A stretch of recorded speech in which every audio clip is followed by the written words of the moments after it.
Welcome to CNN Student News. I'm Carl Azus. The Southeast Asian country of Vietnam is where we start today. U.S. President Barack Obama arrived there over the weekend. His goal, to improve relations with a government that was a U.S. enemy during the Vietnam War.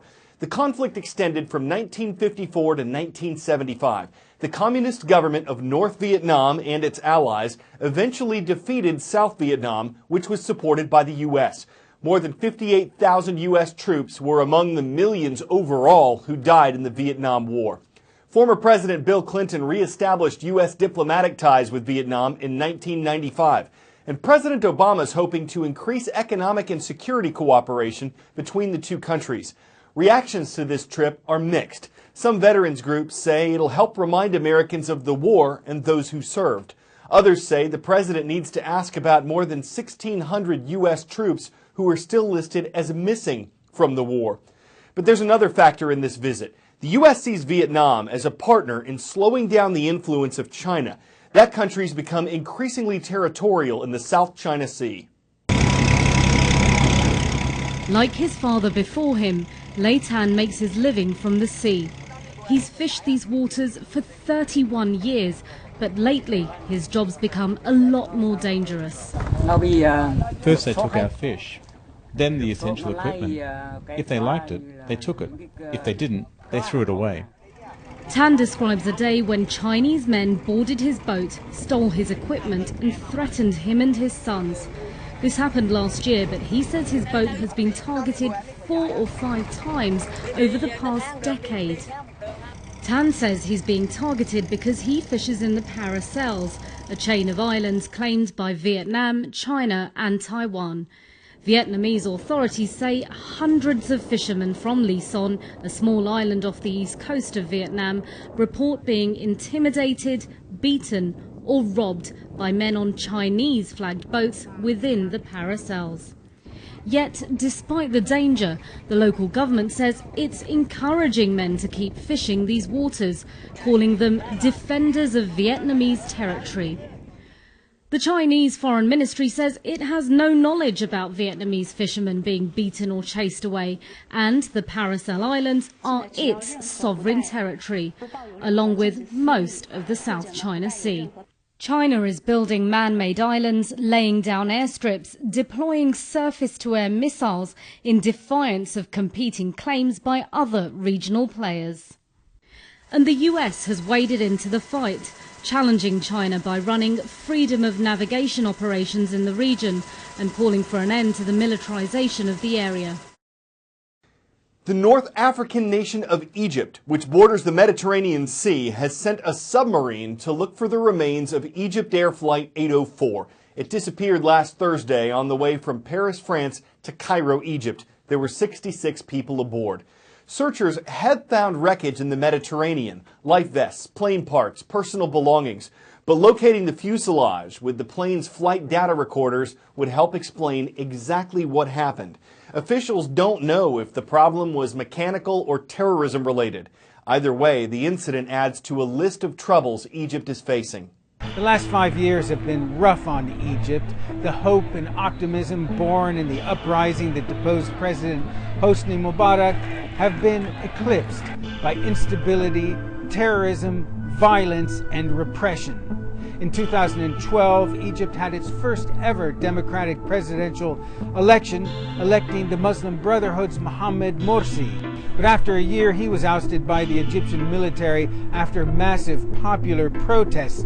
Then Defense Minister Abdel Fattah al-Sisi took power and later won a presidential election.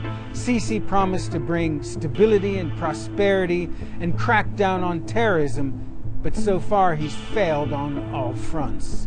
Militants in the Sinai Peninsula have set up an ISIS statelet there, and they claimed responsibility for the bomb that brought down a Russian Metrojet airliner in October 2015. This came a month after Egyptian security forces killed 12 tourists and wounded 10 others in the country's western desert after they were mistaken for terrorists. Tourism is an important part of the Egyptian economy and has taken a nosedive. And with the crash of Egypt Air Flight 804, things will probably only get worse. On the roll call this year, we're happy to say we have visited every continent but Antarctica. So far, Beehive International School from the Czech Republic is first up today. It's in the nation's capital of Prague. Next, from Gloucester, Massachusetts, we're setting sail with the fishermen of O'Malley Innovation Middle School. And finally, hello to Wailua High and Intermediate School. It's in Wailua, Hawaii, the home of the Bulldogs. In the school district of Cleveland, Mississippi, there are 3,600 students. 67% are black, 29% are white, 4% are Asian or Hispanic. And the district has been ordered to desegregate. Why? Well, the U.S. Supreme Court's Brown v. Board of Education ruling in 1954 said that states cannot segregate or separate black and white students in school. A federal court says that Cleveland, Mississippi schools are currently divided by race. The school board proposed 2 plans to desegregate the schools. The U.S. government proposed one, and the judge ordered Cleveland to implement the government's plan. But Cleveland might appeal. It says calling its district segregated is misleading and incorrect.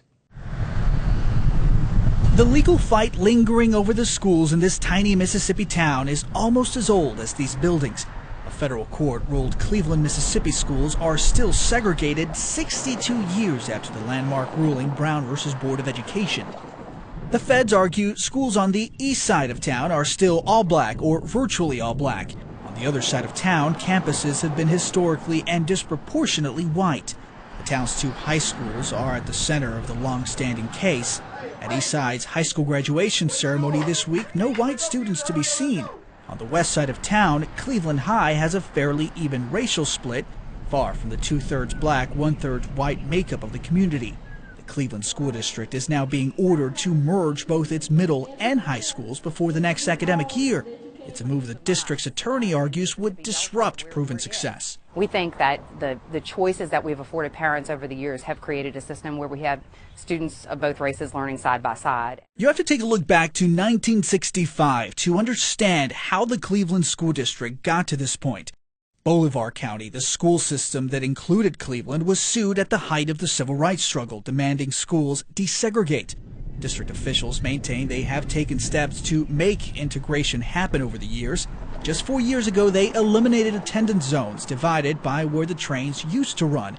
Open enrollment was implemented, meaning students were now free to choose where they wanted to go. The district certainly feels like it hasn't been just sitting back and doing nothing. We feel like we've definitely made that good faith effort. The fact that we haven't gotten full-time enrollment at Eastside doesn't mean we don't have an integrated system. Talk to the students at the heart of the legal fight, and reaction is mixed. At Eastside, it's more African American, it's not Caucasian, so we really don't know the full effect of being mixed with different races, getting along with different races. I think the change, it would be good for the town, but I don't think all the tradition between the 2 schools should go away by combining them. A look across the country reveals this issue is not unique to Mississippi or the South. In 2014, the U.S. Department of Education counted 10 other states where black students are least exposed to whites. Michigan and Nevada share the spotlight with Mississippi as the top 3. In fact, a report by the Government Accountability Office this week found that 16% of the nation's schools resegregated, often by both race and income, and at a rate that has almost doubled over the recent 13-year period.